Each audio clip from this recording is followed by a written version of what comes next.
It's Local Edition. I'm Brad Pomerance. Thank you so much for joining us. Our guest is Blakeslee. She is an active volunteer working with an organization that is looking to protect the Wild Cherry Canyon in San Luis Obispo County in the Irish Hills. Tell us about this very beautiful area just minutes away. Wild Cherry Canyon is a beautiful property. It's about 2,500 acres right on the coast. And it's located, as you said, in the Irish Hills, which is between Avila Beach and Morro Bay. It is a very large piece of coastal property that the Land Conservancy, the American Land Conservancy, has had under contract for a number of years now.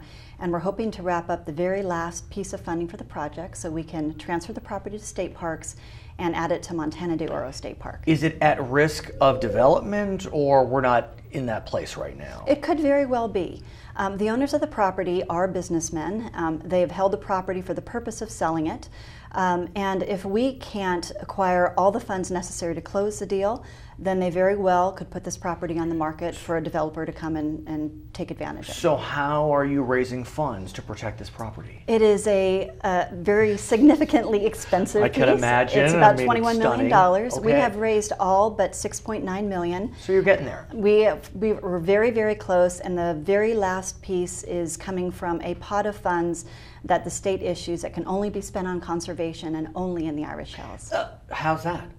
Well, how interesting. Back in 2000, the voters of California approved conservation bond funding, and the bonds that were issued by the state can only be used for land acquisition. I understand. In this particular case, there was a pot of money set aside just for the Irish Hills, and this is the only project really left out there to protect. So this is a natural use of those funds, and it can't be used for any other purpose. And what I understand is that when this occurs, there's no real impact to the general fund of the state, but at the same time, there is the potential for revenue generation. Absolutely. This Explain. money can only be used for land acquisition, and again, only in the Irish Hills. It can't be used to solve any of our other budget woes in the state. Okay. If it's not used in this place, it'll still remain in the bank, and as it's been since the year 2000. But if this happens, yes, will you be able, and I don't say this in a negative way, charge fees, for example, to enter the area like we do in state parks, so it can be a revenue generator? It could definitely be a revenue generator. And first and foremost, whenever you open a state park, it's a great boon to the local economy.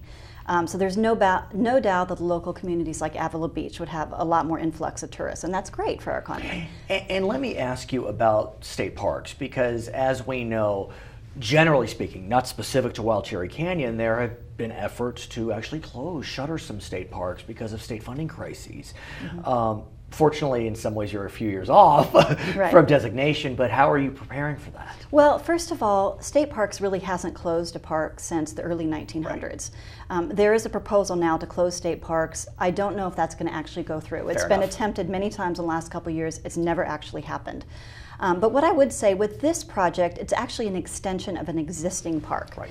So they believe that existing personnel could manage it, and if not, they can close the gate until such time as the economy turns around. And the win-win for this project, it appears, is that it supports not only plant life, but some animal species and some that are endangered. Absolutely. Explain. It's a treasure trove of ecological resources, lots of different mammals and plant species that are rare that are found on the property. And not only do we get Wild Cherry Canyon, but if we're successful in acquiring this property, then the adjacent 1,500-acre hybrid preserve will also be transferred to the state at the same time. So we're getting a 4,000-acre new extension to Montana de Oro. When does the money flow in, the $6.9 million? Well, we are hoping right now that in the next couple months, the state will schedule an agenda item for the Public Works Board. If we are successful there, then the project can be completed by the summer. Congratulations. Thank you. I'm I hope so we get happy there. for you. I know Thank you've been you. working many years on this project. Since 1999. We appreciate it. We appreciate it. She's Blakeslee. I'm Brad Pomerance. We're going to send you back to HLN.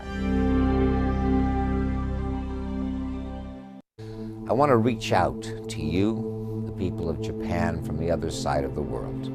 You are in my thoughts, in my prayers, in the thoughts and prayers of people everywhere.